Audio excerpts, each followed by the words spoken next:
So what's up mga idol? So another video. So for today's video mag-unboxing tayo nitong ano anong tawag ito eh.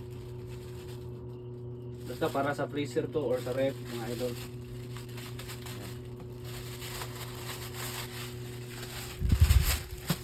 Ayan.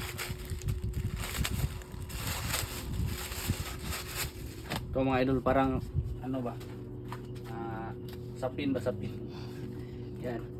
Para sa freezer, yung ice hindi na madikit, madali na lang kunin. Tapos pag makapal na yung ice mga idol, ito lang yung tanggalin mga idol. Tapos hugasan lang para mawala yung ice, tapos balik naman ulit. So ayan, marami-rami din to mga idol kasi ilagay natin to sa mga layer ng mga ano ref. Yan idol, ilagay na natin tong nabili natin. So nalinis na namin yung ano freezer. Yan ka muna.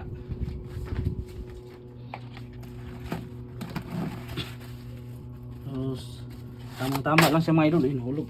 Okay. Yan o. May sumubra dito pero okay lang yan. Hindi na lang yan tatanggalin kasi meron namang mamuong ice dito sa gilid. Tapos itong isa.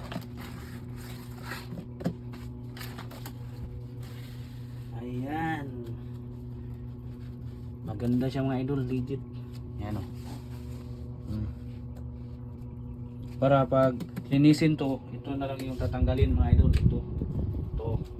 Dito na delicate yung mga ice. So sa baba, lagyan din natin dito mamaya.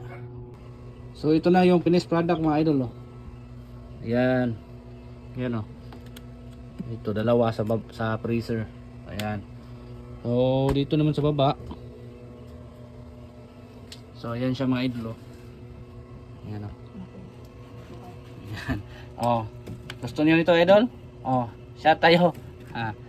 So ayan mga idol. Kung gusto niyo nito, nasa comment section lang yung link. Alright, thank you.